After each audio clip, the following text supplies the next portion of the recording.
자, 페이지 80쪽. 우리가 오늘 해야 될 게 기압과 바람이다.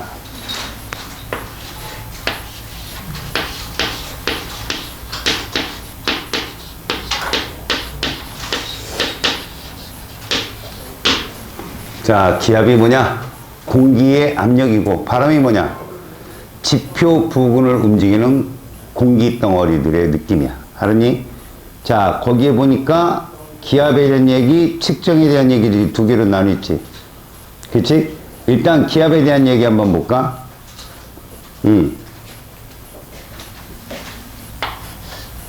기압이 어떻게 작용하는 거고,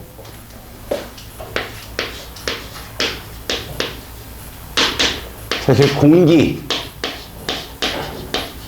대기라고 부르는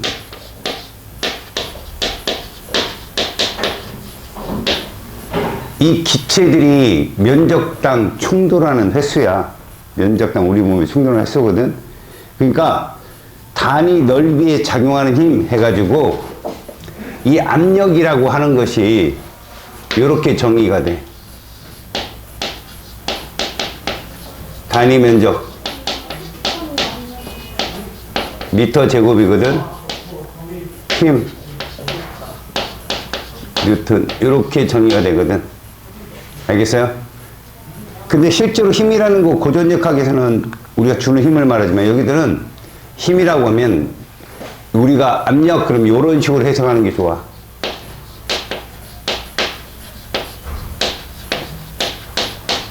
대기가 기체잖아. 이 정도 개념? 이거에 비례한다. 이렇게 보면 되겠어. 그러니까 압력이 세지려면 입자수가 많거나 온도가 높으면 돼. 같은 입자수일 때. 그렇지? 저런 기압은 일단 우리에게 어떻게 작용하느냐. 자, 공기의 압력이기 때문에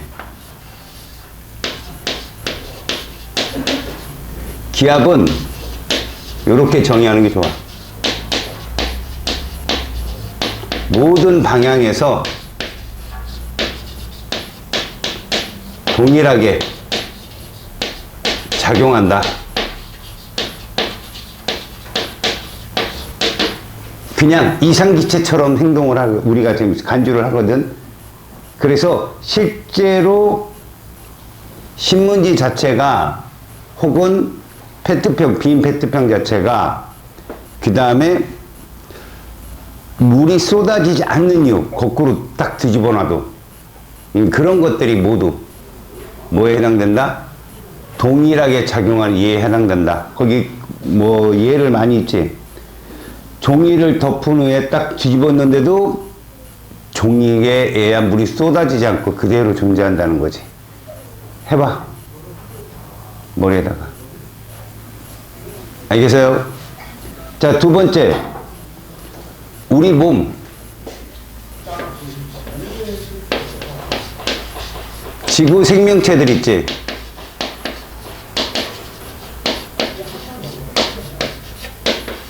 내부 압력은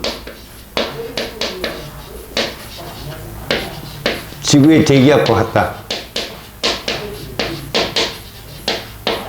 그래서 우리가 만약에 화성에 가잖아? 그럼 화성은 대기압이 0.007기압이야. 우리 몸이 땡땡해가지고 터져. 알았어? 금성에 가면 어떻게 될까? 금성에 가면 눌려. 알겠어요? 거의 90기압이거든, 거기. 자, 그럼 두 번째, 이 기압은 누가 측정했습니까?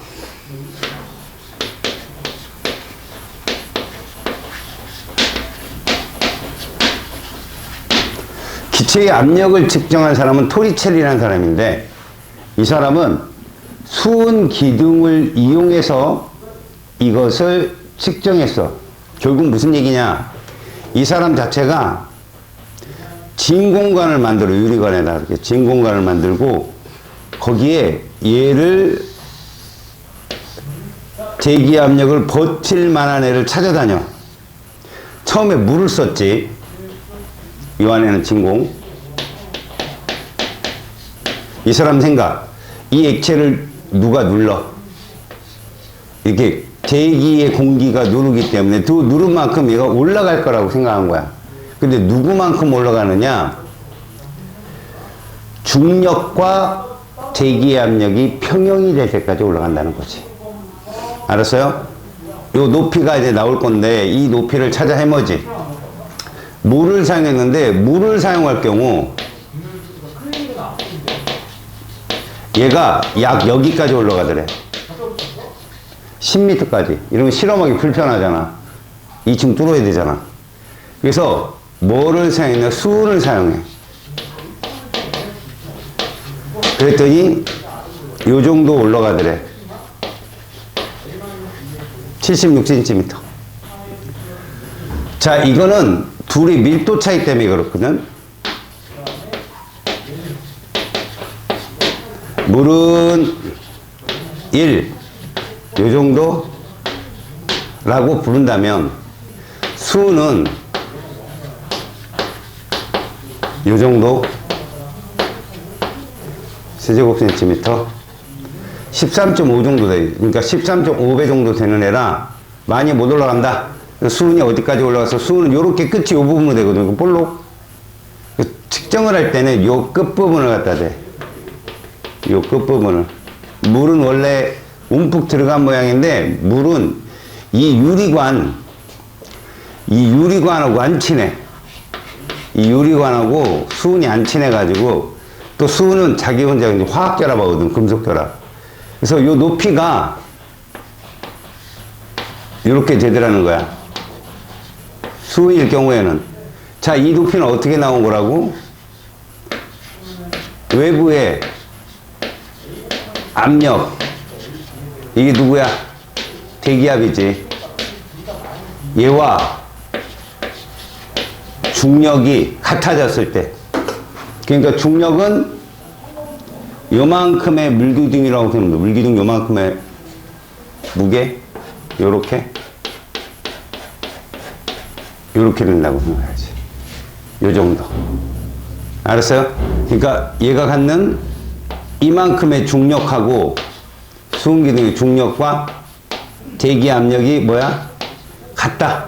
둘의 압력이 같다. 그래서 저렇게 높이가 일정하게 유지되는데 쟤는 기울여도 똑같다는 얘기를 명심해.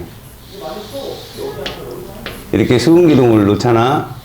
이렇게 세웠더니 얘 높이가 이렇게 76cm가 되었어. 수은기둥의 높이가. 근데 얘를 이렇게 기울이잖아. 그래도 요 높이가 76이야. 요 높이가. 얘를 이렇게 두껍게 된 유리관을 쓰잖아. 그래도 얘는 76이야. 그러니까 아무리 뭐 해도 옆으로 기울이든 그냥 면적을 넓게 하든 수은기둥은 모두 동일하다. 왜? 면적당 작용하는 힘이기 때문에 굵기가 굵어지면 그만큼 수은기둥의 중력도 커지기 때문에 높이가 그렇게 변하지 않는다.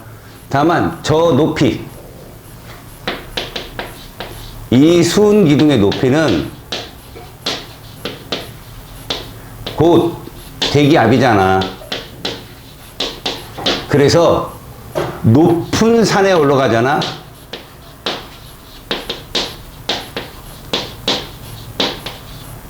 이 수은기둥 높이가 낮아져. 압력이 떨어지니까 이렇게 받으면 좋겠다. 높은 산에 올라가면 높이는 낮아진다. 알겠어? 그러면 저 땅속 깊숙이 들어가면 저 수은기둥 높아지겠죠. 중력이 세질 거니까. 알았습니까? 자, 81쪽에 문제 한번 볼게요. 기압에 대한 설명으로 옳고 옳지 않은 것 찾으세요. 공기가 단위 넓이에 작용하는 힘, 넓이에 작용하는 힘, 단위 면적에 작용하는 힘, 그 힘을 우리는 기압 또는 대기압이라고 한다. 맞습니다. 두 번째, 기압은 위에서 아래 방향으로만 뭐라고 그랬지 아까? 모든 방향. 모든 방향에서 기체들의 압력은 동일하게 작용한다. 세 번째, 우리가 기압을 거의 느끼지 못하는 까닭은 무엇입니까? 몸속의 외부 작용 압력과 내부 압력이죠. 대기압이 동일하기 때문에 그렇습니다. 그래서 3번은 뭐 작네 크네 이런 소리 했으니까 틀렸습니다. 자, 두 번째, 어느 지역 길이 약 1m 유리관에 수은 기둥을 가득 채웁니다. 자, 1m라고 하는 것은 100cm예요. 그래서 실험을 해봤다는 거죠. 그랬더니 76cm까지 올라갔대요. 그래서 수은 기둥이 쭉 거꾸로 딱 세웠더니 얘가 막 타고 올라가지고 저기까지 올라왔다는 얘기입니다. 자, 이 지역의 기압은 1기압이라고 할 수 있죠. 그럼 38cm는 몇 기압일까요? 2분의 1기압. 19cm는 4분의 1기압. 이 정도는 알고 있으면. 38 더하기 17은, 19는?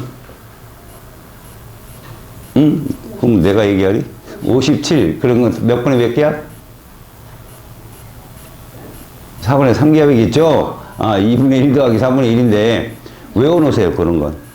그럼 76 더하기 19는요? 그럼 몇 분의 몇 기압? 4분의 5기압. 이렇게. 그러니까 2분의 1, 4분의 1, 4분의 3, 4분의 5는 외워놓으시라고. 출제자들이 좋아하는 패턴이니까. 두 번째, 수은 기둥이 현재보다 만약에 높아진다면 기압은 높아진 거예요. 유리관을 기울이잖아요? 어땠어요, 아까? 일정했다는 거. 일정하다. 굵게 하면 일정하다는 거. 기울이든 높이든 일정했다는 거. 자, 두 번째, 기압의 크기와 변화. 뭐, 여기 2번이라고 할까?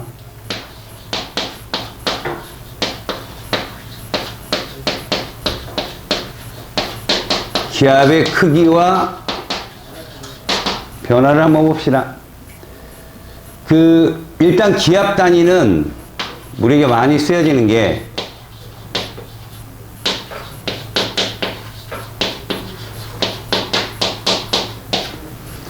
우리 76cm HG 이거 많이 쓰이죠. 근데 우리가 일반적으로 단위를 쓸 때는 이런 식으로 많이 쓰죠. 단위를 쓰는 게 거기에 센티미터 HG를 많이 쓰시고 수은 사용한 길이라는 거예요. 센티미터 HG 수를 사용한 센티미터. 그 다음에 얘를 씁니다. 헥토파스칼.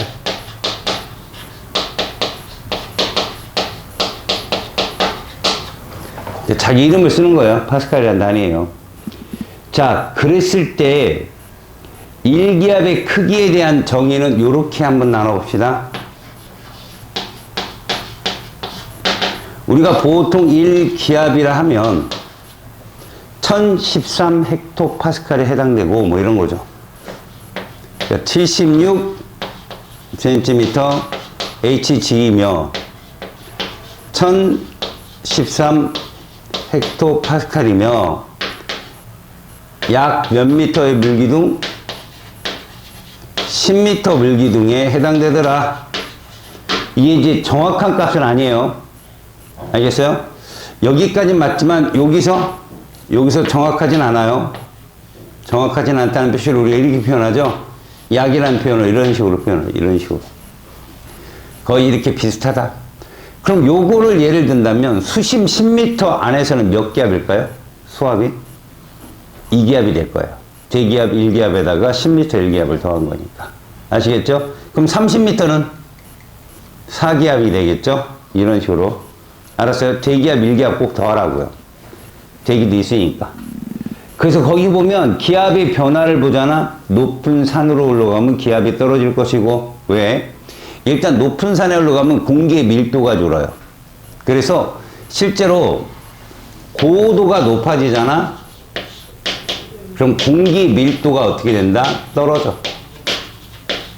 고로 대기압이 어떻게 된다? 떨어지게 되거든. 그럼 수은 기둥의 높이도 줄고, 알겠어? 압력도 줄고, 이해 갔어요? 요런 식으로 얘기를 한다. 그래서 우리가 앞에서 구름 현상에서 봤듯이 고도가 상승한 공기는 팽창을 하게 돼 있어.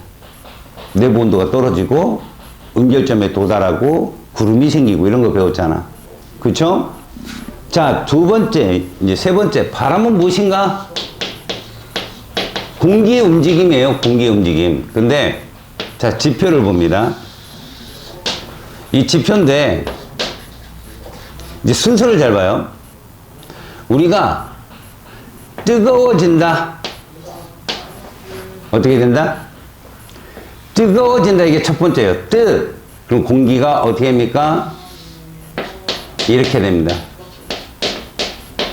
우리 이렇게 공기가 수직으로 움직이는 거, 이걸 기류라고 하죠. 그래서 무슨 기류에는 상승 기류다 이렇게 불러요.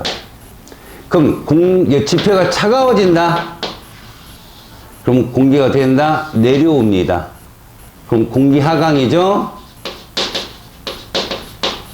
그러면 우리는 이걸 하강기류라고 부르죠.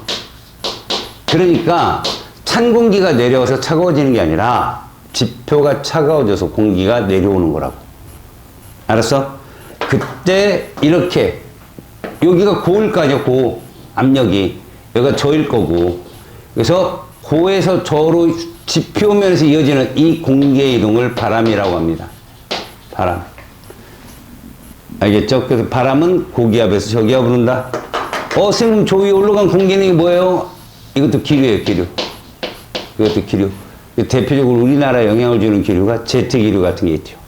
알겠어요? 지금 여기서는 지표에서의 움직임을 우리는 바람이라 부른다. 그럼 바람은 무엇 차이 같아요? 바람. 뭔 차이? 압력 차이잖아요. 또 무슨 차이? 온도 차고요. 알겠죠? 압력 차. 다시 말해서 기온차가 생겨. 먼저 첫 번째 뭐라고요? 기온차가 발생을 하면 무엇차가 생긴다? 압력차가 생긴다고. 그래서 이렇게 발생을 했을 때 고기압에서 저기압으로. 그러니까 차가운 온도에서 따뜻한 온도 쪽으로. 왜? 차가운 쪽이 밀도가 크거든요. 공기가 항한다는 건 밀도가 커져서 항하는 겁니다. 알겠어? 그 차가운 공기덩어리들이 이동하는 거, 이런 걸 바람이라 부르자. 항상 바람은 어디에서 어디로 분다? 고기압에서 저기압으로 붑니다. 자, 83쪽. 기압을 여러 가지 단위로 나타냈습니다. 1기압은 몇 cm의 치지? 2분의 1기압은? 4분의 1기압은? 4분의 3기압은? 56? 38 더하기 19. 57. 그래. 4분의 5기압은? 76 더하기 19. 95. 됐어. 그 계산이 어려워? 다시. 몇 헥토파스칼? 1013 헥토파스칼이다. 몇 미터 물기둥? 10미터. 자, 2번. 높은 산의 A, B 원근감 전혀 없는 그림이죠. 그지? 저 높은 산이면 애가 작아야지. 자, 공기 양이 누가 많아? B가 많지. 그렇죠? 기압은 어디가 높아? B가 높지. 수은기둥 높이도 B가 크다. 부등호. 자, 바람에 대한 설명. 바람은 기압이 높은 곳에서 낮은 곳으로. 그래서 고기압에서 저기압으로. 두 지점의 기압차가 크다면 당연히 풍속 빨라집니다. 기압차가 크면 풍속이 빨라집니다. 이건 단순한 거예요. 온도차가 크잖아요. 열 전달이 빨라요. 알았어요? 자, 오른쪽 그림 A를 우린 무슨 기압이라고 할 거냐. 앞으로 뜨거운 빨간색의 화살표니까 뜨거운 공기가 상승한다고 봐. 거기를 저기압이라 불러. 그 다음 B를 고기압이라 부르거든. 그래서 지표가 냉각된 거 어딥니까? 그럼 B라고 잡아야 돼. B라고. 그러니까 고기압은 날씨가 좋고 저기압은 날씨가 흐리잖아. 편견이 문제를 못 푸는 거야. 그러니까 여름에는 비가 오기 직전이 제일 뜨거워요. 무덥고. 알겠어요? 겨울에도 눈 오는 날이 따뜻해요. 이해가요? 눈이 오면 따뜻한데 오히려 햇빛이 쨍쨍한 날 추워요. 체감 온도도 떨어지고 막. 그래서 고기압하고 저기압 어디가 뜨겁다? 저기압이 뜨겁습니다. 그래서 태풍이 발생하죠? 응? 태풍이 발생하는 건 그쪽에 상승기류가 생겨서 그러는 거야. 알겠어요? 뜨거워져서. 자, 두 번째. A와 B 중 지표가 냉각된 건 B겠죠. A와 B 중에 지표면의 기압이 낮은 곳은 어디냐? A죠. 저기압. 공기가 위로 올라가니까 얼마나 소화하겠어. B는 내려오니까 밀하겠고. 바람이 부는 방향 B에서 A라고 잡으면 되겠죠. 자, 84쪽. 이제 이러한 고기압과 저기압에서 부는 바람을 규모에 따라서 나눠보는 거야. 규모에 따라서. 알겠습니까? 자, 거기에 해류풍과 계절풍이라는 풍이 있는데,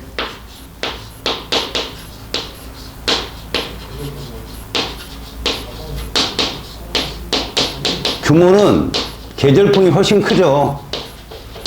규모 면에서는 해류풍은 낮과 밤에도 계속 바뀌지만 계절풍은 계절에 따라 바뀌는 거거든. 그렇다면 실제로 해류풍이라고 하는 것은 무슨 차이냐라고 한다면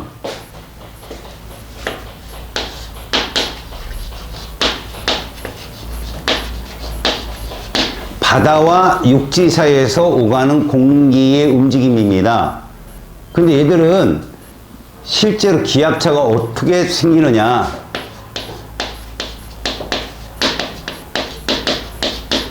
기압차가 발생하거든요. 어디 사이에? 육지와 바다 사이에 기압차가 생겨요. 왜 그러냐고요? 이건 순전히 온도차인데, 온도차거든요. 온도차. 그럼 이거 왜 생겨요? 바로 얘 차이에요. 비열이 육지하고 바다를 보잖아요. 얘는 땅이고요. 모래, 땅.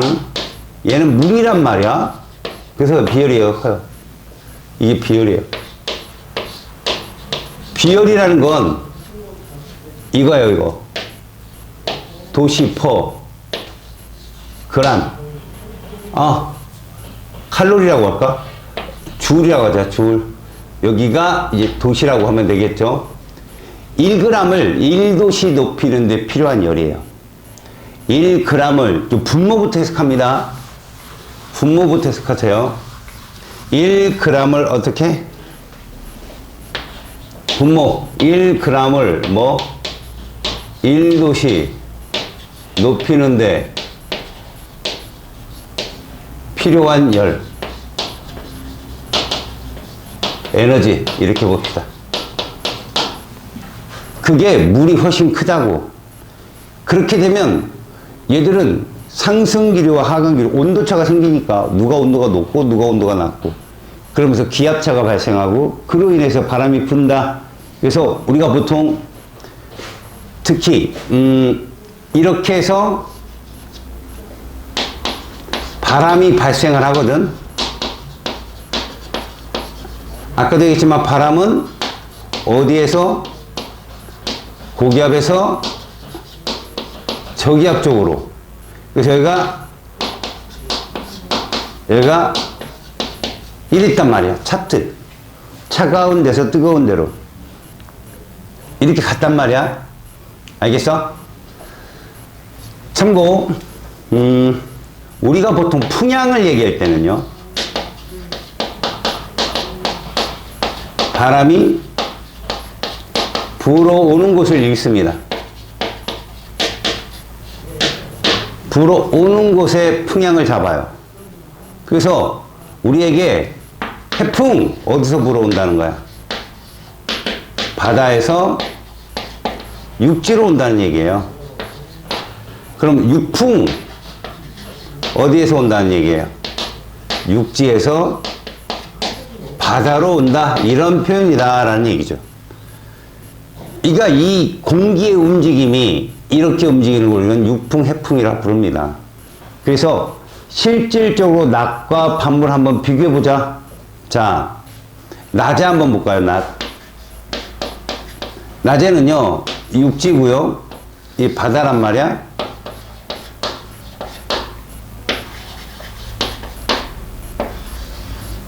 태양이 뜨겠죠? 그럼 이쪽에서는 무조건 뭐가 일어난다? 비열이 낮으니까, 육지가 비열이 낮으니까 무슨 기류? 상승기류. 알겠죠? 상대적인 거죠. 상대적으로 여기 지표가 뜨겁단 말이야. 그럼 상대적으로 차가워서 여기가 이렇게 하강기류. 이런 식으로. 그래서 올라간 공기는 옆으로 가겠죠, 이렇게. 모여든단 말이야, 이쪽으로 이렇게. 얘는 옆으로 퍼지고. 그래서 내려간 공기가 어떻게 한다? 움직이겠죠? 요렇게 불겠죠. 요 지표면 근처에서, 그럼 이게 바람이에요, 바람. 어디에서 봅니까? 바다에서 불죠? 그래서 해풍, 이렇게. 이게 낮에 일어나는 현상입니다. 그러니까 비열이 작은 육지가 먼저 뜨거워진다. 알았죠? 자, 순서가 뭐예요? 육지, 바다. 지금 기온이 어디가 높다? 공기 온도가 이렇게 된다는 거죠. 왜 그러냐고요? 비열 때문에 그렇다고. 쉽게 뜨거워진다고요. 비열이 작으면. 그래서 육지 쪽에서 상승기류, 그 다음에 바다 쪽에서 하강기류가 생기고 우리는 이 파란색의 바람을 해풍이라 부르자. 그럼 밤에는 어떤가 보자. 밤.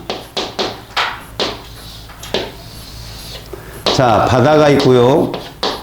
육지가 있다면, 자, 밤에는요, 상대적으로 어디가? 얘가 먼저 떨어져요, 기온이. 얘가 차갑다고, 기온이. 얘가 뜨거워져요. 자, 얘가 온도가 올라와서 그런 게 아니잖아요. 먼저 온도가 떨어진다고, 비열이 작으니까.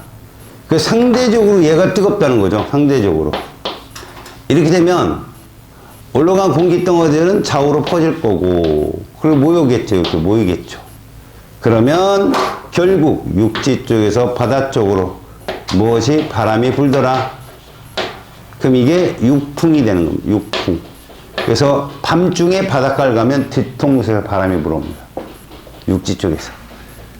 알겠죠? 이게 바로 해풍이야. 됐죠? 잘 봐. 간단하게. 야, 낮에는 누가 떴어? 누가 떴어? 해가 뜨니까 해풍. 끝이야. 알겠지? 밤엔 육풍. 이렇게 보면 돼. 됐지? 자, 그 다음 두 번째 계절풍 규모가 좀 커.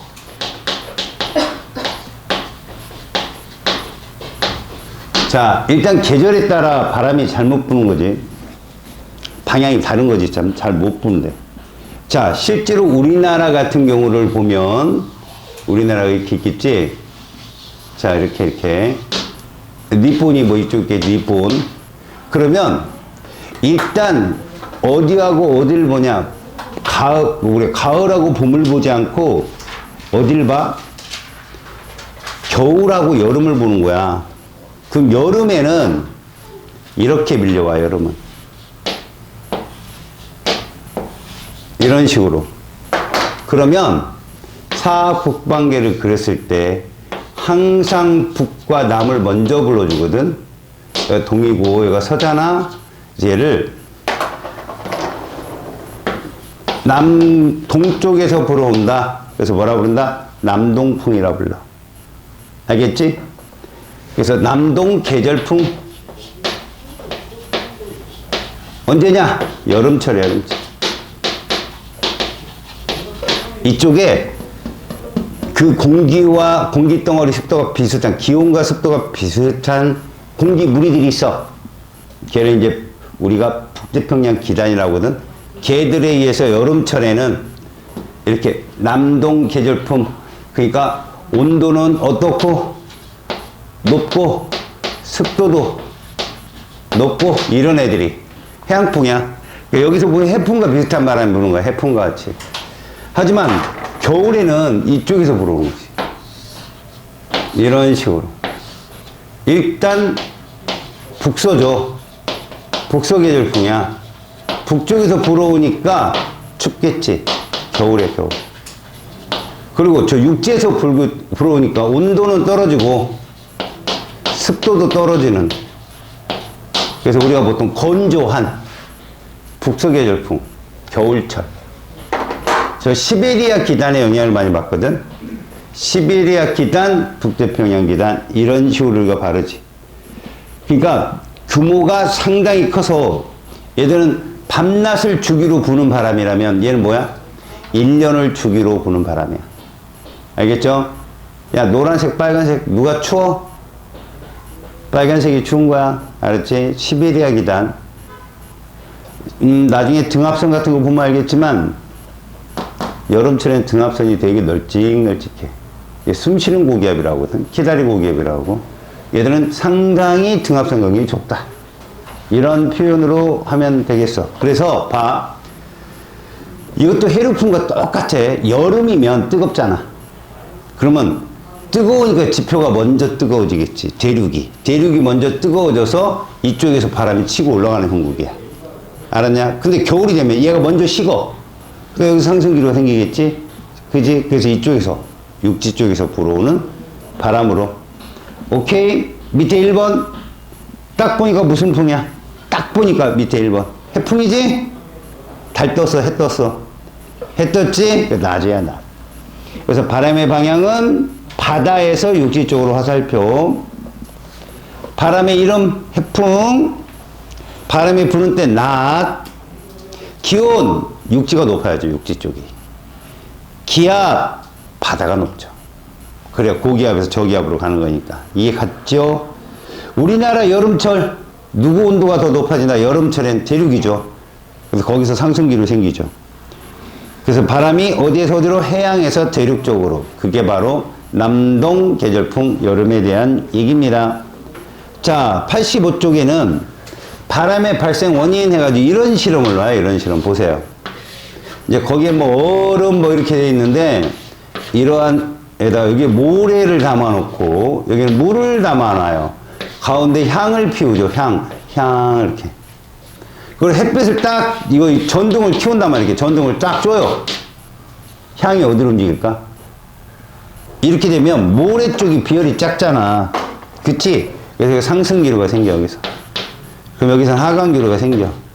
이렇게 물에서 모래 쪽으로. 물모풍이 분다. 물모풍. 물에서 모래.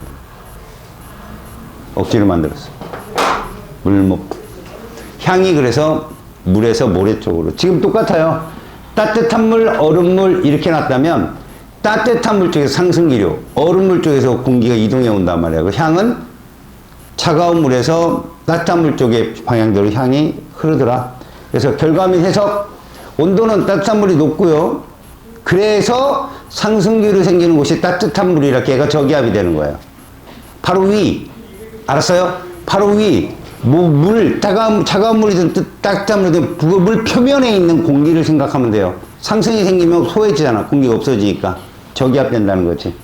그래서 기압을 비교하면 차가운 쪽 물이 있는 곳이 아무래도 기압이 높다. 고기압. 그래서 향, 연기 이동 방향은 어디 있는 쪽에서 얼음물이 있는 쪽에서 따뜻한 물이 있는 쪽으로 바람이 바뀐다. 그래서 온도 차이로 인해서 기압차가 발생하여 이런 얘기죠. 자, 밑에 해류풍과 계절풍 판단하기 잘 하시오. 알겠어? 이래서 뒤쪽에 또 숙제.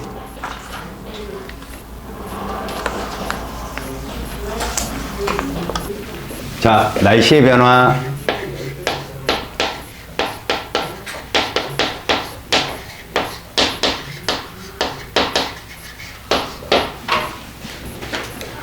일단 날씨에 대한 얘기를 하자면 우리나라 날씨는 과연 누구 영향을 받느냐 이거죠.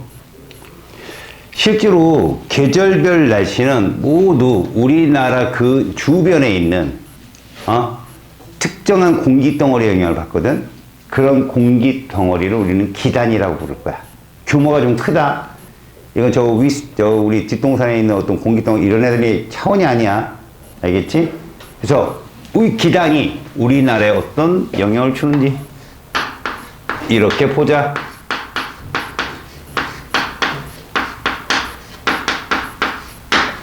자, 먼저 기단이란 무엇입니까? 기단이란 무엇이죠? 오랜 기간 한 곳에 머물러 있는 거지. 알겠어? 규모도 커요. 그러니까 넓은 곳에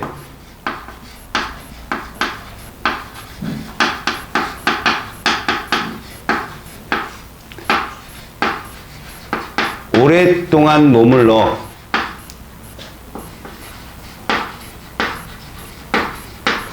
성질이 어떻게 했다? 비슷해진 공기덩어리. 알겠어? 뭐가? 그 지표, 그러니까 그 장소, 그 장소라는 표현도 웃기고 지표라는 표현도 웃긴데, 그죠?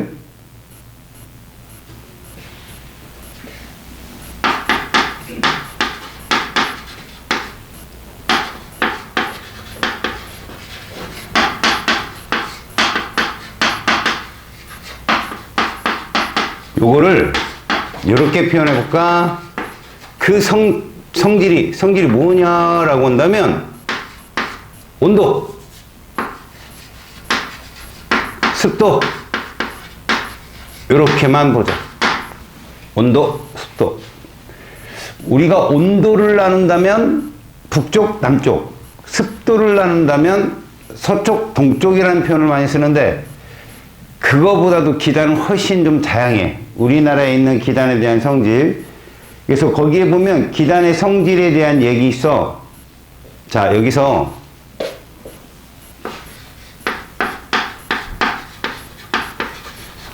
이걸 참고로 한번 볼게. 참고로. 기온으로 따지면 한랭, 춥다는 얘기죠. 온난, 온화하다는 얘기죠. 그 다음에 고온, 뜨겁다는 얘기죠. 이렇게 온도를 세 개로 나눠요. 그 다음에 건조하냐 다습하냐, 습도는 이렇게 두 개로 나누고요. 그러니까 온도로 세 개를 나누고 그 다음에 습도로 두 개를 나눈다고. 습도로. 이때 한랭 건조한 기단의 성질이 있고요. 온난 건조한 성질이 있을 거예요. 그래서 여기에 해당되는 그 기단이 얘예요. 시베리아 기단이에요. 시베리아 기단. 한랭 건조. 우리나라엔 영향을 주죠. 이 시베리아 기단이 우리나라에 영향을 줍니다. 자, 온난 건조 양쯔강 기단이에요. 양쯔강 기단. 얘도 우리나라에 영향을 줍니다. 다음 고온 건조 중동 지역에 있는 사막 기단. 우리나라에 영향을 주지 않아요. 한랭 다습 오호츠크해. 오호츠크해. 우리나라에 영향을 줍니다. 온난 다습 이탈리아 쪽에 있는 지중해 기단이라고 그래요. 우리나라에 영향을 주지 않아요. 고온 다습 북태평양이에요. 이건 우리나라에 영향을 주죠. 그래서 우리는 영향을 주는 기단 몇 개를 본다? 총 4개를 봅니다. 알겠습니까? 지난 시간에 우리가 봤죠. 북서 계절풍에 영향을 주는 기단, 시베리아 기단. 남동 계절풍에 영향을 주는 기단, 북태평양 기단. 알겠죠? 자, 이런 것들이 우리나라에 존재하는 기단입니다. 그래서 실제로 그 밑에 보면 이런 기단들의 성질이 있죠. 그죠? 그렇다면 이 기단들이 움직이면서 주변에 영향을 준다. 먼저 우리나라를 중심으로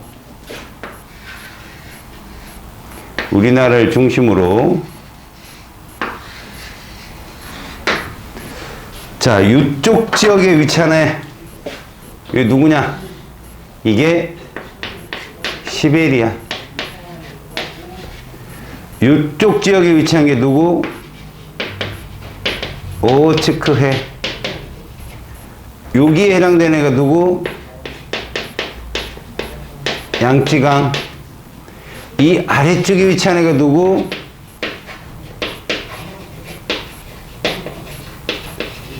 북태평양 기단이에요. 그래서 요렇게 나누면 이 기온이라고 하면 되지. 기온. 한랭 온난 고온. 알았어? 얘가 뭐? 한랭. 얘도 한랭. 얘는 온난. 얘는 고온. 이렇게 나눌 수 있다는 거죠. 다음에 요렇게 나눠버리면 이거 습도죠. 이쪽은 다습. 여기도 다습.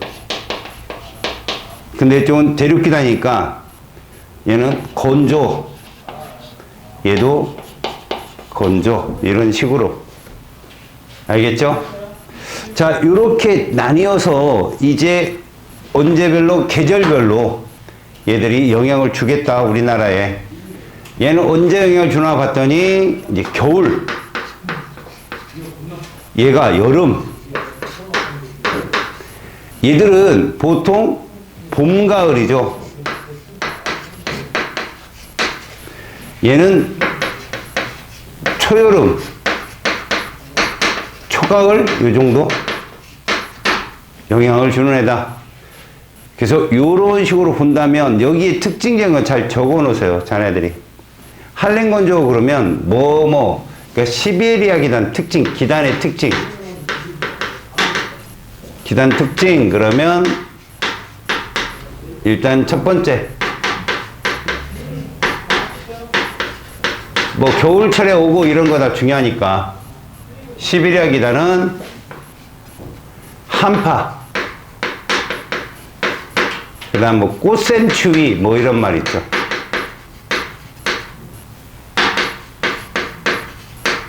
그 다음에 뭐 사만사온 이런 거. 이런 애들이 이제 시베리아 기단의 특징. 다음에 북태평양 기단 볼까요? 북태평양.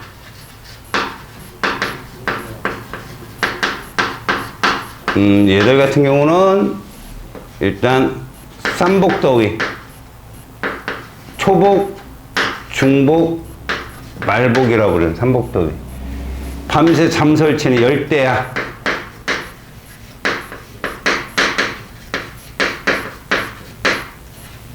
그 다음에 뭐 폭염주의보 뭐 이런 거잖아. 그쵸? 요런 것들이 여기에 해당되고. 자, 양쯔강 기단은 뭐 있냐, 양쯔강 기단.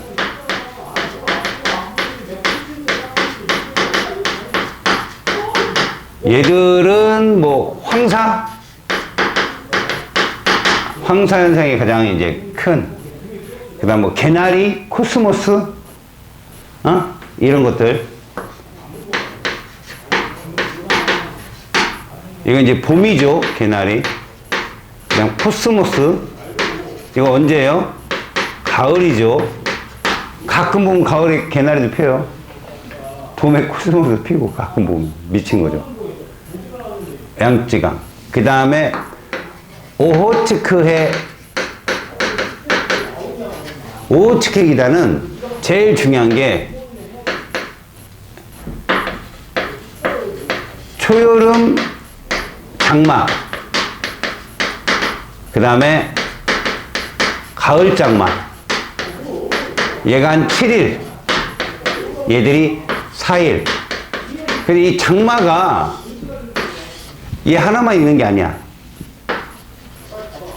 이 장마는 무조건 누구랑 만나는 거냐면 북태평양 기단과 만나야 돼.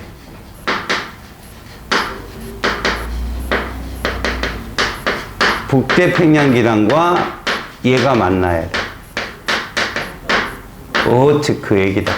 그래서 이 둘이 만날 때가 6월 말, 초여름이나 그러니까 가을, 초가을, 한 10월 달 정도, 10월 말 정도, 이 정도의 가을 장마, 요런 것들이 있다, 이런 거야.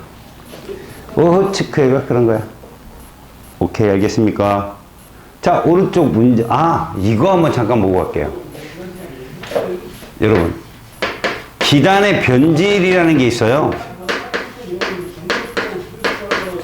자, 이 기단의 변질이라는 게 뭐냐면 여러분, 니들은 딱 하나의 경우만 나오는데, 뭐 우리나라가 이렇게 있단 말이야.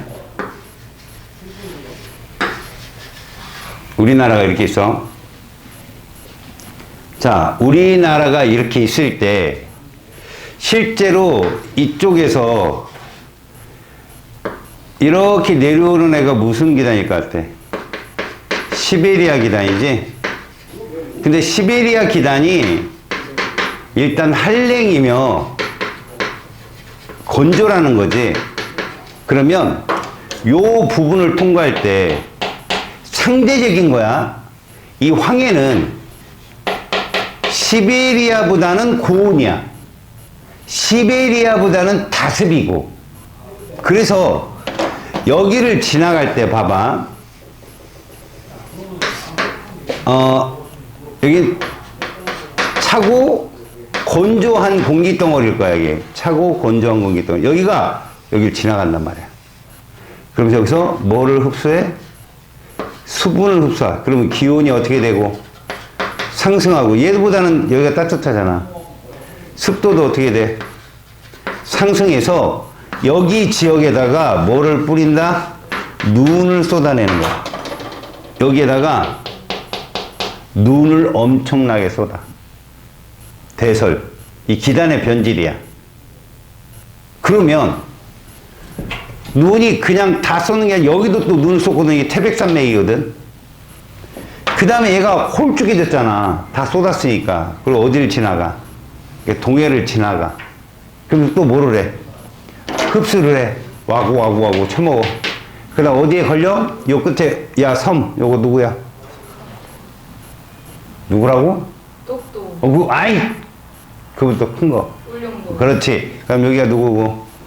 똑똑. 여기에 엄청난 눈을 갖다 뿌리는 거야. 알았어? 이 기단의 변질이다. 얘가 대설. 눈 엄청나게 오는 게 빨간 지점이야. 알겠죠? 그러니까 한랭 건조한 애가 고온 다습을 해가지고 지나가는 거지. 알겠어? 그리고 그 연직, 이게 무슨 기류가 상승한다고 그래? 상승 기류가 발달한다고 그러지. 왜 상승 기류가 발달해? 여기보다는 이 공기덩이 보다 따뜻하니까. 우리는 황해 겨울에 되게 추운데 저 위쪽에서 내려오는 치고는 보다 따뜻하니까 상승 기류가 발달해서 눈을 살벌하게 쏟아내는 이 기단의 변질이다. 알겠습니까? 오케이 바리.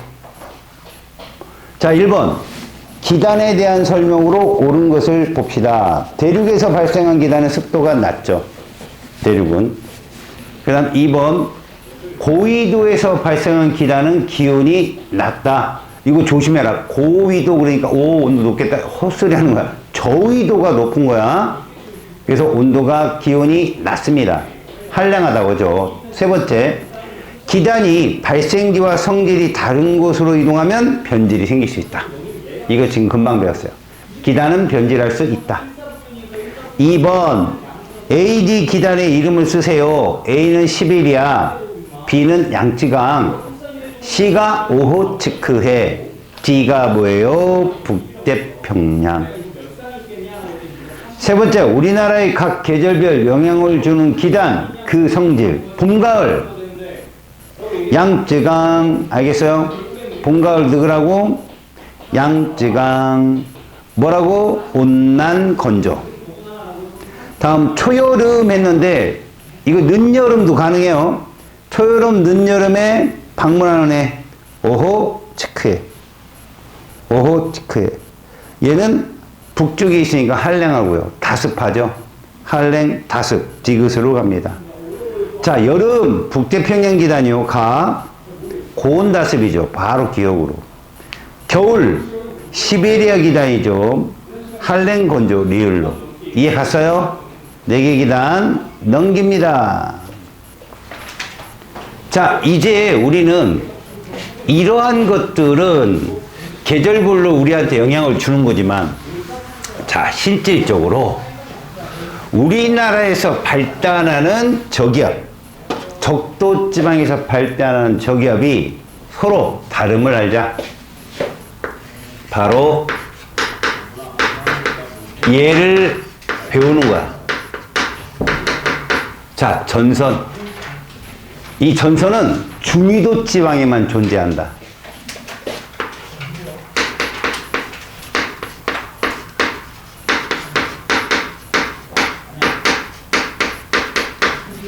열대지방이나 그 다음에 저 극지방은 이게 없어. 중위도 지방 30에서 60 사이, 위도 30에서 60 사이에 이 중위도 지방에만 전선이 생긴다. 다시 말해서 전선이라고 하는 것은 서로 다른 공기 덩어리들이 만나는 곳을 전선이라고 그래. 성질이 다르다면 그냥 기온이라고 보면 돼. 기온. 이게 얘가 어떻게 생기느냐. 우리나라가 38도 위치하죠. 자, 여기 60도 지역이라 하자. 위도. 여기를 30도 지역이라 하자. 자, 이 상태에서는요, 지구가 뭘 합니까? 자전을 하겠죠. 그죠? 그러면서 이쪽에서의 공기 덩어리와 이쪽에서의 공기 덩어리가 다르게 내려오는 거죠. 자, 이쪽에서 공기가 이렇게 내려옵니다. 이런 식으로. 차겠죠? 이쪽에서 공기가 이렇게 들어가고, 이런 식으로. 자, 아래는 저위도. 온도가 높겠죠. 얘는 온도가, 이런 애들이 중위도 지방에서 만나는 거야. 그럼 여기서 무엇이 형성되느냐? 전선이 형성돼요. 전선. 이렇게 공기들이 돌다가 전선이 형성됩니다. 그래서 우리는 이 전선을 이렇게 보자. 온도가 낮은 애가 밀도가 크고 온도가 높은 애가 밀도가 작다라고 하면 돼. 그래서 실제로 전선과 전선면을 본다면 이런 식으로 하는 게 좋을 것 같아. 공기가 만날 때 얘들이 어떤 것들이 만나느냐, 여기 봐라. 지표다. 이러면 얘가 치고 들어가는 형태로 지표에서 이게 찬 공기고 이게 더운 공기라고 봐봐. 그러면 이런 식으로 볼 수 있다는 거죠. 이런 식으로 치고 들어갔을 때 선생님이 선을 그은 이 부분 있죠? 이 부분이 전선이에요. 찬 공기, 더운 공기. 그 다음에 이 부분 있죠? 이게 전선면이에요. 그래서 우리는 전선면이 어떠느냐에 따라서 바로 전선을 구분을 지을 거고요. 그 다음에 저게 날씨 변화가 어떻게 형성되는지를 보고 우리는 강수구역도 정하고 바람도 정하고 다 정할 겁니다. 이게 바로 전선의 특징이야. 누가 만난다? 찬 공기와 더운 공기가 만나는 거거든. 따뜻한 공기. 이 두 공기 덩어리들이 자주 만나는 곳이 중위도 지역이고, 이건 어쩔 수 없다 이거죠. 얘들은. 그래서 이런 전선에 대한 얘기들을 자네들이 배우는 건데, 자, 실질적으로 찬 공기와 더운 공기가 만나는 것들이 어떤 것들이 있나 볼까? 거기 보면 전선의 종류가 있어.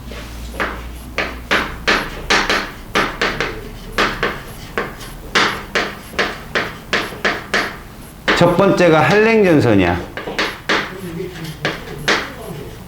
딱 보이지? 주체가 찬 공기야.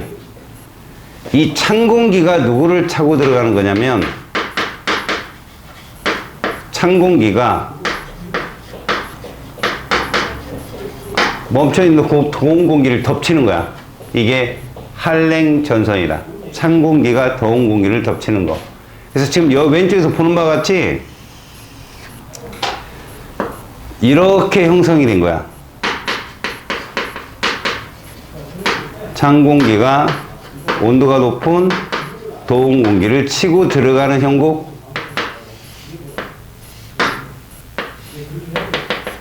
이게 바로 한랭전선인데, 이 한랭전선은 특징이 전선면이 어떻다는 거지. 가파르다.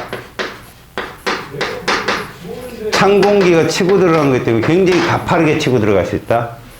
그리고 표시도 이렇게 이 앞에 요걸 써줘. 이렇게 그림으로. 이게 한랭전선의 표시야. 알겠어요? 전선면이 가파르고 거기에 찬 공기와 더운 공기가 있음으로 해서 더운 공기의 상승을 유발시키거든. 그래서 여기에 요렇게 구름이 생겨. 이렇게 구름이. 이런 식으로 구름이. 자, 전선면 뒤쪽이야. 전선 바로 뒤. 저군형 구름이 형성이 돼.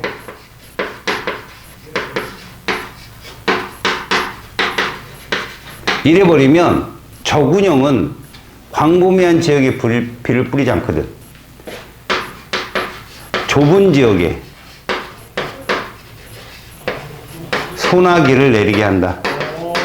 그래서 전선 바로 뒤쪽에 우리는 이렇게 표시를 하죠.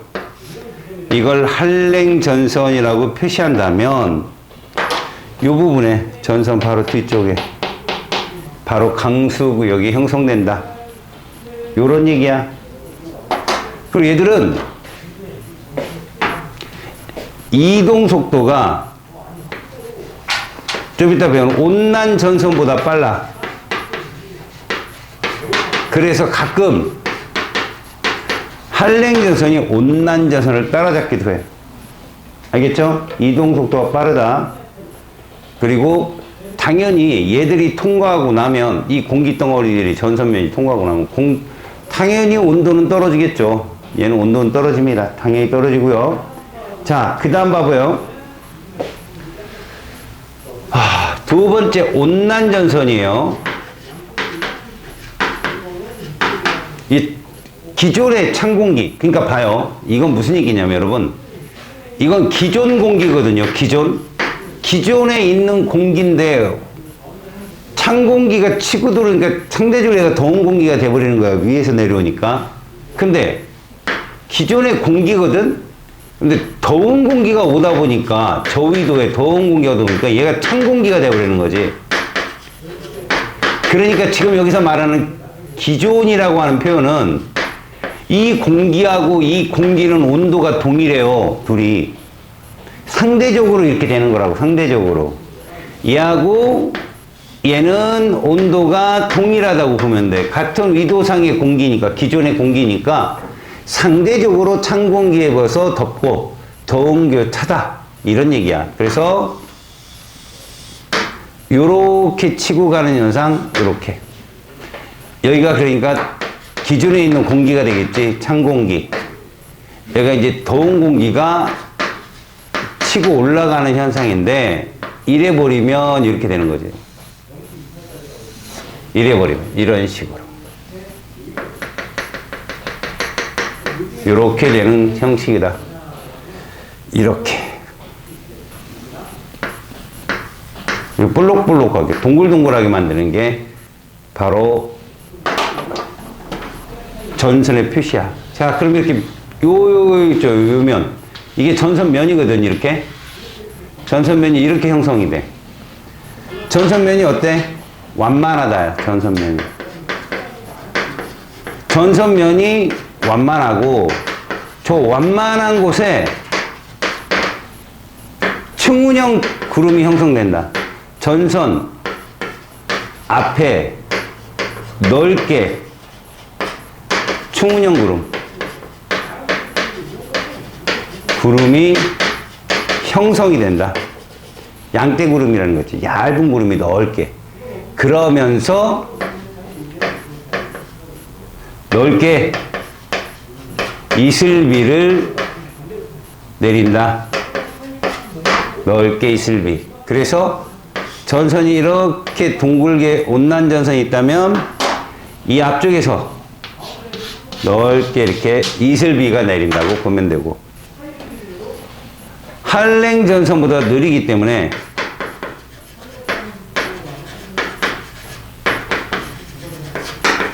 느리다, 따라잡힐 수 있다, 이런 표현을 쓰기도 하지. 알겠습니까?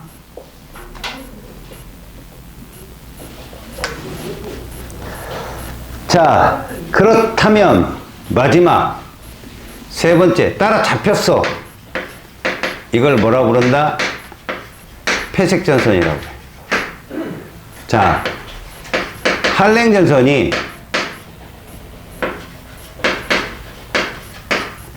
온난전선을 따라잡은 거지.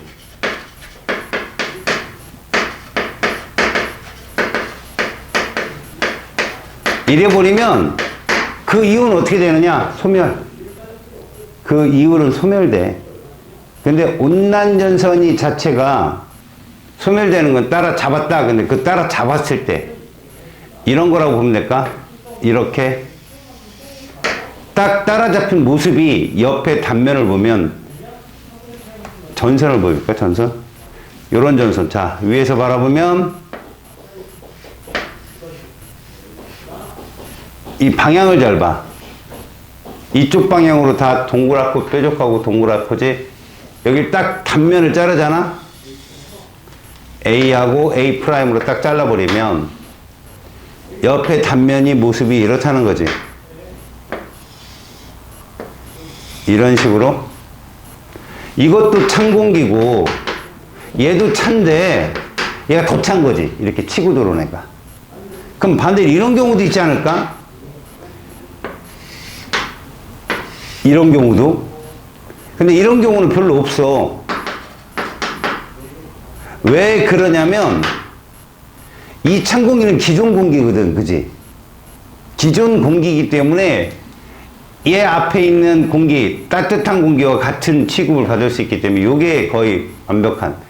이렇게 되면 이 뒤쪽에서 이렇게 뭐가 내려. 여기서 이렇게 소나기 내리지? 그러면 이 앞쪽에서 뭐가 내리고 넓게 이슬비 내리지? 그러니까 전선 앞과 뒤에서 다 비 내려. 알겠죠? 이게 무슨 전선이야? 폐색 전선이야. 폐색 전선. 알겠죠? 그럼 마지막 정체 전선 어떻게 될까? 정체 전선. 자, 정체 전선은 우리가 장마 전선이라고도 해. 그래서 오호츠크에도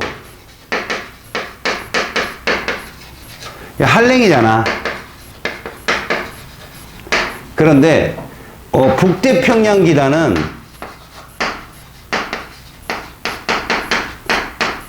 얘는 고온이잖아.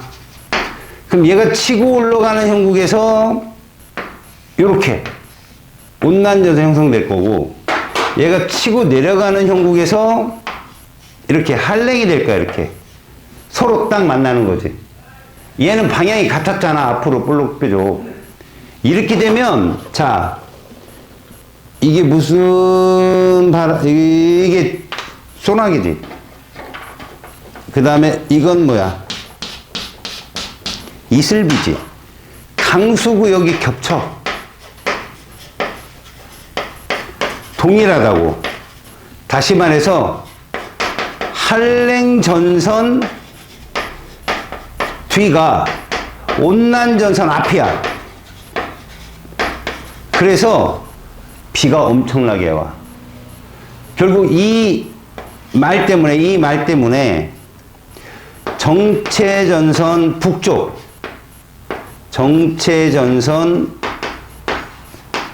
북쪽에 강수구역이 집중돼. 그래서 얘가 우리나라를 오르락 내리락 하면서 비를 뿌리는 거야. 알았어요? 오케이, 바리? 뒤에도 숙제 해오시고. 자, 93쪽, 여러분. 1번. 찬 공기, 따뜻한 공기가 만나면 바로 섞이지 않고 경계면을 이루는데 이것을 뭐라고 한다? 전선. 이 경계면이 지표면과 만나 이루는 선. 이게 뭐라고 불러요? 이게 전선이네? 그럼 이건 전선면이라고 알겠네. 경계면, 그러니까 전선면. 2번. 세력이 비슷한 두 기단이 만날 때 생기는 전선, 정체전선이야, 이게. 이게 북태평양하고 오츠크해. 한랭과 온난전선이 겹친 거 폐색전선이고, 찬 공기가 따뜻한 공기를 파고 들으면 한랭, 따뜻한 공기가 찬 공기를 타고 올라가면 이게 온난. 자, 전선면 기울기가 급하다, 한. 전선면 앞쪽으로 충운형, 온. 좁은 지역 소나기, 한. 이동速도 빠른 거, 한. 통과하면 기온이 상승하는 거, 온. 네 번째, 가다를 순서대로 배열하시오 라고 했으니까 실제로 가가 첫 번째야. 다가 만났지? 나로 되면서 소멸이야. 이해 갔어요? 그러면 숙제가 와우. 대단하죠? 양이 많아요. 다음 주가 또 물리네. 109쪽까지 숙제입니다. 109쪽까지 숙제됐어.